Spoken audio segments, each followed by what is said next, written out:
Ce mois-ci, dans la rubrique Voyageurs du mois, nous allons à la rencontre de deux Souletines expatriées en Australie. Salut Chibero Telebista, je m'appelle Graciane Echandi et je viens d'Alos Ibas-Avence. Je vous parle depuis Melbourne, tout au sud de l'Australie, à 17 000 km de la Soule et à 10 heures de décalage horaire. Mais malgré la distance, ça ne m'a pas empêché de rencontrer des têtes souletines. Bonjour Chibero Televista, je m'appelle Amelia Raguas, je suis d'Ossuruk et je suis arrivée en Australie il y a à peu près 3 mois. Dans une optique différente de celle de Graciane, c'était plus en tant que voyageuse. Après avoir été de nombreuses années sur la route, j'ai essayé de me réintégrer dans la société souletine. Et du coup, en fait, j'ai pas réussi et la route m'a rappelé. Donc, je suis partie en Nouvelle-Zélande rejoindre Anne Bidalin, une autre souletine à qui j'envoie mes salutations. Et après, finalement, j'ai atterri ici et j'ai rencontré Graciane. Alors moi, c'est vrai que je suis arrivée avant à Amélie en septembre 2015.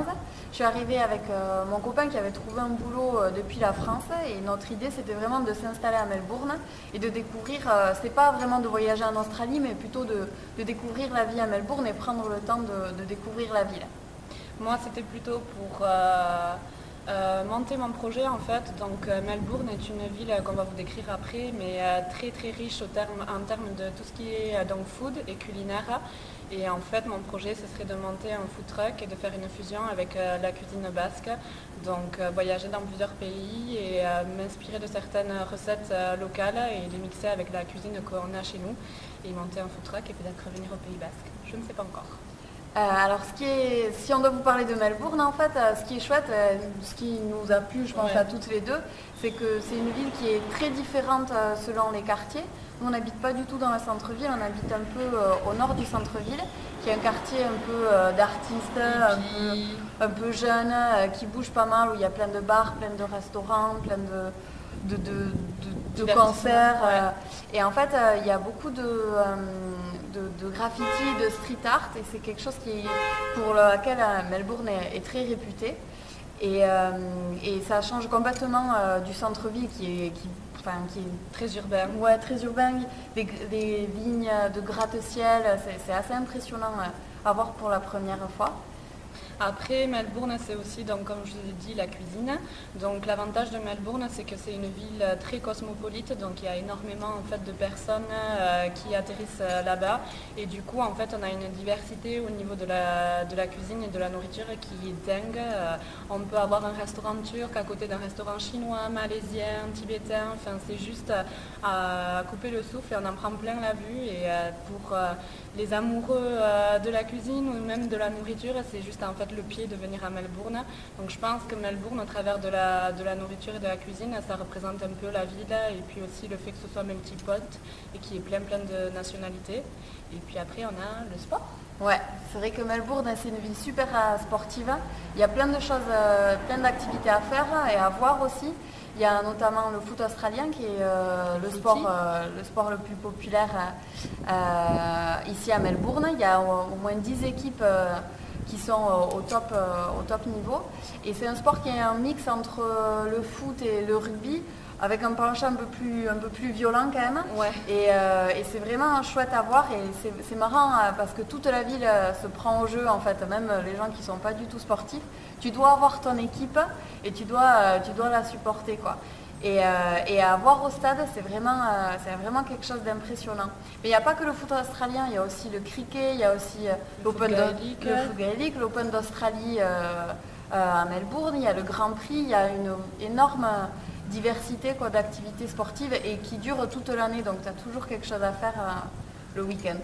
Donc en gros, Melbourne, c'est un peu la ville de tous les plaisirs et au final, en fait, tu t'ennuies jamais, c'est toujours tout ouvert et il y a toujours un divertissement. Donc c'est intéressant en fait de voyager dans des villes comme ça parce que ça nous permet en fait de nous ouvrir un petit peu l'esprit sur d'autres cultures, sur d'autres horizons et ça fait grandir et au final en fait c'est que du bonheur le voyage. Et si tu veux sortir juste un peu de Melbourne, tu prends une voiture, tu conduis pendant 1 heure et tu as des paysages vraiment complètement différents. Si tu vas au nord, tu as la Yarra Valley qui est la vallée des vignobles. Ouais. Si tu vas au sud, tu as les plages paradisiaques, tu as les falaises, les sables fins, c'est vraiment magnifique. Donc Enfin, c'est une ville chouette parce que tu peux aller dans les montagnes sans aller trop loin non plus. Donc c'est vraiment une ville qui est hyper diversifiée, quoi. Alors voilà, on espère qu'on vous a donné une bonne image de la ville de Melbourne. Moi c'est vrai que personnellement j'ai pas eu une première impression hyper positive parce que j'ai beaucoup bataillé avant de trouver du boulot et c'était dur et c'était dans une langue que je maîtrisais pas forcément, donc c'était assez compliqué, mais au final je suis contente d'avoir vécu cette expérience parce que j'ai pu trouver un bon boulot, je me suis fait une super expérience et voilà, je suis contente de rentrer bientôt en Soule. Et pour moi, c'est plutôt le voyage, c'est quelque chose qui m'a attirée depuis bien longtemps déjà, et je trouve que même si au début c'est pas évident de tout remettre en question, de sortir de sa zone de confort et au final de partir dans un pays où on connaît pas grand monde, ni la langue, c'est pas évident, etc. Mais en fait, on en ressort grandi. Et je conseille à tous les Souletais qui sont avides de voyage de continuer à le faire ou de commencer. Il faut juste en fait sauter le pas et puis en fait au final c'est une aventure humaine parce qu'on rencontre énormément de gens. Une aventure aussi culturelle puisqu'on se confronte à d'autres cultures, on fait aussi le point sur notre culture à nous, on se rend compte que la Soule c'est pas si mal au final, même si on est à des milliers de kilomètres. Et ouais, je pense que le voyage pour moi ça m'a permis de grandir un peu, d'être un peu plus mature et d'en ressortir plus forte. Donc du coup je pense que je vais continuer sur ma lancée. Donc s'il y a des gens qui veulent venir nous voir à Melbourne ou venir juste sauter le pas et venir en Australie, surtout n'hésitez pas.